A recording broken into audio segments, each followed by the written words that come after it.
in the genus Dytiscus.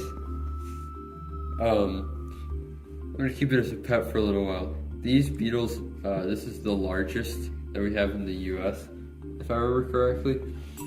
And they hang out on the surface of still and moving water. And they dive for fish and crayfish and eat them whole. Like even frogs, large tadpoles.